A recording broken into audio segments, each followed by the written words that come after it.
एक बूंद में लाखों दर्द है, कहता है आंख का पानी। मरहम से भी ना भरेगी अपने जख्मों की निशानी। एक बूंद में लाखों दर्द है, कहता है आंख का पानी। मरहम से भी ना भरेगी अपने जख्मों की कहानी। नयन हीर के पास आया और फिर अपने आसपास देखा तो कोई नहीं दिख रहा था। नयन ने झुककर हीर को गोद में उठाया और अपनी कार की ओर चल दिया।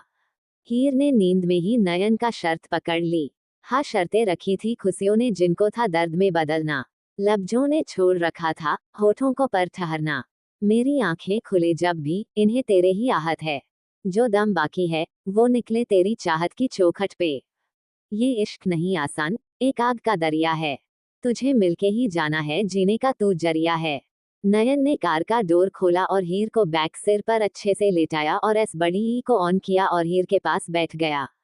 हीर तो गहरी नींद में सो रही थी इसलिए उसे इस बात का एहसास ही नहीं हुआ। जरा रुक जाए बेचनिया, मुझको थोड़ा आराम दे। गम मिल गए है सौगात में, खुशियों का तू एहसान दे। खुद से है नाराजगी, तेरे गम का है एहसास भी। चल चल कर थक गए दिन मेरे, आकर इनको तू शाम दे। नयन ने अपने हाथ से हीर के बालों को उसके चेहरे से अलग किया और हीर को चेहरे को देखने लगा जो अभी सोते हुए बहुत प्यारी लग रही थी लेकिन चेहरे पर मासूमियत और भोलापन दिख रहा था। बर्फ जमी थी आंखों में, इनको था फिर कभी पिघलना। जो लिखा हुआ है पहले से ही, नामुमकिन है बदलना। मेरी आंखें खुले जब भी, उन्हें तेरी ही आहत है। जो दम बाकी है, वो निकले तेरी चाहत की चौखट पर। नयन ने झुककर हीर के माथे पर किस किया और फिर अपने में बोला, अंडस्को क्यों हो तुम इतनी मासूम हीर जो हर कोई तुम्हें दर्द देकर चला जाता है? क्यों सहती हो लोगों के जुल्म? क्यों उन लोगों को पलटकर जवाब नहीं देती हो? क्यों हीर अपने हक के लिए नहीं लड़ती हो? क्यों? मैं मजबूर हूँ हीर, बहुत मजबूर हूँ, नहीं रख सकता अपने साथ तुम्हें। लेकिन हीर उन लोगों को मैं उनकी करनी की सजा दूंगा। ये इश्क नहीं आसान, एक आग का दरिया है। तुझे मिलके ही जाना है, तू जीने का जरिया है। नयन अंडस्को नयन सिंह राजपूत कुछ भी कर सकता है लेकिन तुम्हें अपने साथ नहीं रख सकता हीर, नहीं रख सकता। क्या करूं मैं, कुछ समझ नहीं आ रहा है। आज फिर तुम्हें देखकर लग रहा है कि उस रूम मालिक ने निकल दिया है। लेकिन तुम यहाँ सड़कों पर कब तक रहेगी? और अगर कल कोई नया रूम मिल भी गया तो क्या गारंटी है कि वो तुम्हें नहीं निकालेंगे? और बार बार निकले जाने से तुम टूट जाएगी हीर। नहीं, मैं ऐस बड़ी ही नहीं होने दे सकता, कुछ तो रास्ता निकालना ही होगा मुझे। नयन ने पूरी रात जग कर बिता दी। सुबह के 5 बजे नयन ने गाड़ी से बाहर देखा तो अभी कोई नहीं दिख रहा था। नयन ने धीरे से हीर को गोद में उठाया और उसकी सामान के पास लाकर सुला दिया जैसे हीर सो रही थी। नयन के एक बार हीर के चेयर को देखा और फिर उसके माथे को चूमा और बोला, अंडस्को आई एम सॉरी हीर। और पलटकर अपनी गाड़ी में आकर बैठ गया। जब हल्का हल्का उजाला होने लगा तो हीर की आंख खुल गई। उसने अपनी आंखें खोलकर देखा तो अभी सभी सो रहे थे। हीर उठी और आसपास पानी देखने लगी। नयन ने हीर को जगा देखा और फिर गाड़ी लेकर निकल गया। कुछ ही देर में नयन अपने विला में पहुंचा। गाड़ी की आवाज से सोफे पर सो रहे आदित्य की आंख खुल गई। वो उठा और बाहर की ओर जाने लगा। नयन उसके सामने से आ गया। नयन ने आदित्य को देखा और बोला, अंडस्को सुबह सुबह कहाँ जा रहे हो आदि? आदि अंडस्को सर आप ठीक है? नयन ने आदित्य को देखा और बोला, अंडस्को ये मेरे सवाल का जवाब नहीं है। आदित्य अंडस्को गाड़ी की आवाज सुनी तो बाहर देखने आ रहा था। नयन अंडस्को मैंने कहा था ना कि तुम सो जाना, तो फिर ये बाहर सोफे पर बैठकर क्या कर रहे थे? आदित्य अंडस्को मुझे नींद नहीं आ रही थी इसलिए सोफे पर बैठकर आपका इंतजार कर रहा था, लेकिन कब आंख लग गई पता नहीं चला। नयन अंडस्को ठीक है और ऊपर जाने लगा लेकिन आदित्य की बात से रुक गया। आदित्य अंडस्को आप पूरी रात हीर के लिए बाहर रहे सर, क्या रिश्ता है आपका हीर से जो आप उनके लिए परेशान है? नयन ने आदित्य की ओर देखा और बोला, अंडस्को आदि तुम किससे सवाल कर रहे हो जानते हो? आदित्य अंडस्को जानता हूँ सर कि मैं किससे सवाल कर रहा हूँ। मैं अपने उस दोस्त से सवाल कर रहा हूँ, जब मुझे उसकी जरूरत होती है तब वो मेरे दोस्त बन जाते हैं।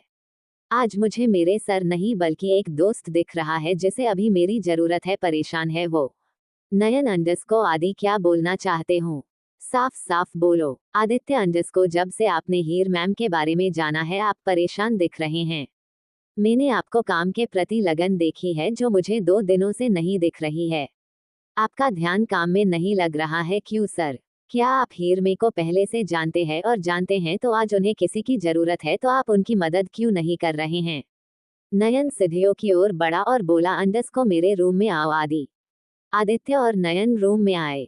नयन ने डोर लॉक किया और आदित्य की ओर देखकर बोला, अंडस को आज पहली बार आदि तुम मुझसे कोई सवाल कर रहे हो? आदित्य, अंडस को जानता हूँ सर, लेकिन मुझे आपकी फिक्र है। आप बिना सिक्योरिटी के अकेले बाहर चले गए और रात भर बाहर रहे, इसलिए मुझे आपकी चिंता हो रही थी कि कहीं आपको कुछ हो ना जाए, इसलिए मैं आपसे पूछ रहा हूँ। नयन ने अपने होठ पे मुस्कान लाया, लेकिन उसकी उस मुस्कान में दर्द था और बोला, अंडस को आदि में नयन सिंह राजपूत हूँ। मैं चाहूँ तो कुछ भी कर सकता हूँ, इसलिए मेरे बहुत से दुश्मन है जो हर पल मेरी कमजोरी दूधना चाहते हैं। और जब अगर मेरी कमजोरी उनके हाथ लगने के बाद में कुछ नहीं कर सकता आदि कुछ नहीं, क्योंकि मेरे लिए उसके बढ़कर ये धन दौलत नहीं है। मैं उसके लिए अपना सब कुछ न्योछावर कर दूं, लेकिन उसकी जान को खतरा हो ये मैं कभी नहीं चाहता। आदित्य, अंडस को आपकी कमजोरी कौन है सर? नयन, अंडस को हीर। हाँ आदि, हीर वो लड़की है जो नयन सिंह राजपूत की सबसे बड़ी कमजोरी है। मेरा और हीर का रिश्ता अगर किसके सामने आ गया तो दुश्मन को बिल्कुल वक्त नहीं लगेगा हीर को टारगेट करने में। हमारा रिश्ता सामने आना मतलब हीर की जान जोखिम में डालना, और मैं ऐसा कभी नहीं होने दे सकता आदि। उसके लिए हीर को मुझसे दूर रहना है, ठीक है? आदित्य, अंडस को तो क्या आप हीर को सड़कों पर भटकने देंगे सर? हम किसी को बिना बताए भी हीर मैम की मदद नहीं कर सकते। क्या हम उन्हें इस घर में नहीं ला सकते? नयन, अंडस को क्या कहकर हीर को इस घर में लाओगे आदि? क्या बोलेंगे हीर से कि आप मेरे साथ चलिए और वो आ जाएगी? उसने कल लिफ्ट तक नहीं ली, वो किसी अनजान के घर क्यों आएगी आदि? उसका दुनियादारी से विश्वास उठ गया है। अब इतना आसान नहीं है उसके लिए किसी पर भी भरोसा करना। आदि, अंडस को मुझे नहीं जानती सर, लेकिन आपको तो वो जानती होगी ना। आप लेकर आइए उन्हें। नयन, अंडस को नहीं जानती वो मुझे। मैं उसको पहचानता हूँ, लेकिन उसके लिए मैं अनजान हूँ, बिल्कुल अनजान। आदित्य हैरानी से नयन को देखने लगा। नयन, अंडस को ऐसी मत देखो आदि। अब तुम्हें तुम्हारे सवालों के जवाब मिल गए होंगे तो अब जाकर तैयार हो जाओ। आदित्य, अंडस को आपने बताया नहीं सर कि क्या रिश्ता है आपका हीर से? नयन, अंडस को कुछ चीजें वक्त के साथ ही पता चले आदि तो बेहतर रहता है। अभी नहीं बता सकता, लेकिन किसी दिन जरूर बतूंगा। आदित्य कुछ नहीं बोला और गेट खोलकर चला गया। नयन आदि के जाने के बाद बाथरूम में आया और शोवर के नीचे खड़ा हो गया। नयन शोवर के नीचे खड़ा भीग रहा था। उसकी आंखों से आंसू की बूंद भी टपक रही थी, लेकिन पानी के साथ साथ वो आंसू नीचे हीर रहे थे। नयन बहुत देर तक भीगता रहा और फिर शोवर बंद करके बाथरोब पहनकर बाहर आया और अपने चेंजिंग रूम में चला गया। नयन ने 3 पीस सूट पहना और बाहर आया और ड्रेसिंग टेबल के सामने तैयार होने लगा। उसने अपनी वॉच उठाई और पहनी और फिर मोबाइल लेकर बाहर आया। आदि तैयार होकर डाइनिंग टेबल पर बैठकर नयन का इंतजार कर रहा था। नयन टेबल पर आकर बैठ गया।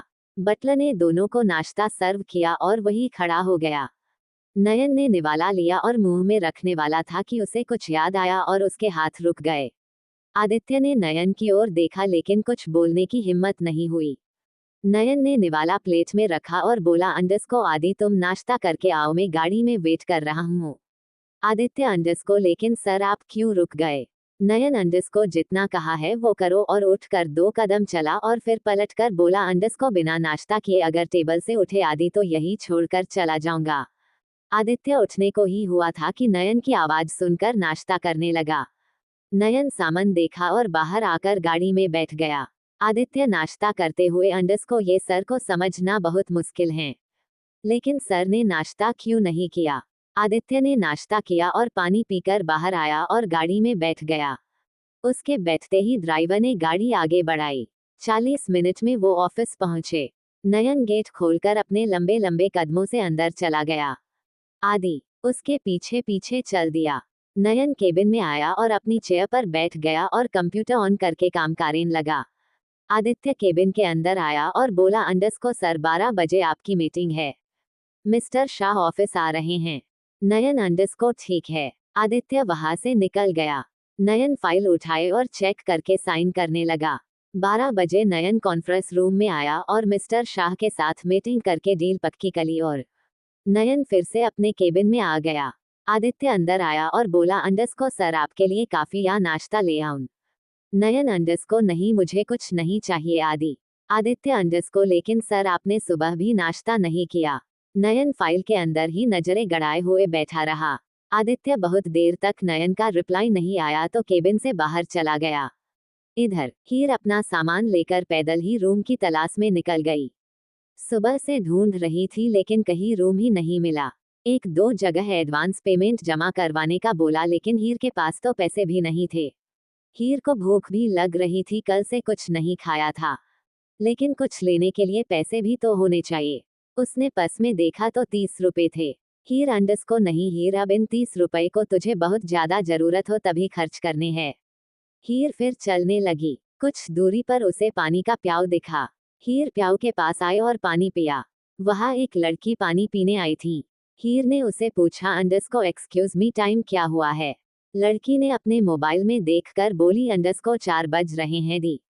हीर, अंडस्को थैंक यू, और फिर वहां से पैदल ही अपना सामान लेकर चल दी और अपने में बोलने लगी, अंडस्को मुझे पैदल ही कंपटीशन की जगह जाना होगा, 4 बज गए हैं। हीर ने अपने आप को देखा तो कपड़े मेले हो रहे थे। हीर, अंडस्को कपड़े तो खराब दिख रहे हैं, ऐसी जाऊंगी क्या मैं, पहले मुझे कपड़े बदलने होंगे। हीर चलती गई और उसे एक सुलभ शौचालय दिखा। हीर, अंडस्को में यह नहाकर कपड़े बदल सकती हो, और उसके अंदर चली गई और अपने कपड़े निकालकर नहाने चली गई। 30 मिनट में हीर नहाकर कपड़े बदल कर आए और अपने मिले कपड़े एक पॉलिथीन में डालकर बैग में रख लिए और फिर कंघी निकालकर बिना देखे ही अपने बाल बना लिए और फिर अपना बैग लेकर इवेंट मैनेजमेंट की ओर निकल गई। हीर 7 बजे तक वहां पहुंच गई लेकिन उसके पैर बहुत दर्द करने लगे थे। हीर ने थोड़ी और हिम्मत की ओर अंदर आई। हीर ने अपना बैग बाहर ही रख दिया और फिर सभी पार्टिसिपेंट बैठे थे उनके पास आकर बैठ गई। सभी लड़कियां हीर को अजीब नजरों से देख रही थी। हीर ने अपने आप को ऐसे देखते देख उसने अपने आप को देखा। अब हीर अपना चेहरा तो देख नहीं सकती थी। हीर अपने में सोचने लगी, अंडस्को ये सारी लड़कियां मुझे क्यों देख रही है, मेरे चेहरे पर कुछ लगा हुआ है क्या? एक लड़की बोली, अंडस्को इस बहन जी को पता नहीं क्यों चुन लिया इस कंपटीशन में। कैसी लग रही है, बिल्कुल गवार कहीं की। न तो ढंग के कपड़े पहने हैं और न ही कोई मेकअप किया है। दूसरी लड़की, अंडस्को हाँ यार पूजा, इसे देख तो लग रहा है कि कहीं राह चलती है। कितनी अजीब लग रही है बहन जी, कहीं कि इसे इंग्लिश भी आती है या नहीं और आ गई हमारे बराबरी करने। हीर को उन लड़कियों की आवाज सुनाई दे रही थी। हीर को बहुत अजीब लग रहा था। उसका मन हो रहा था कि यहाँ से उठकर चली जाए लेकिन वो नहीं जा सकती थी। उसे अभी पैसे की जरूरत थी और वो ये कंपटीशन जीतकर पैसे चाहिए थे। हीर अपनी बेइज्जती सुनकर भी चुपचाप बैठी थी। सारी लड़कियां हंस रही थी उस पर। नयन की गाड़ी बाहर आकर रुकी और आदित्य गाड़ी से बाहर निकला और नयन के लिए गेट खोला। नयन बाहर आया और आदित्य और दोनों अंदर आकर अपनी अपनी जगह बैठ गए। जर्जस पहले ही आकर बैठे थे। कुछ ही देर में कंपटीशन शुरू हुआ। एकर ने एक एक करके सारी लड़कियों को बुलाया और लड़कियां अपना सॉन्ग गाकर चली गई। एंकर ने लास्ट में हीर का नाम लिया। हीर खड़ी हुई और धीरे धीरे चलते हुए स्टेज पर आई। सभी का ध्यान हीर पर गया। हीर माइक के पास आई और खड़ी हो गई। आदित्य ने नयन की ओर देखा तो बिना किसी भाव के अपनी चेयर पर बैठकर हीर को देख रहा था।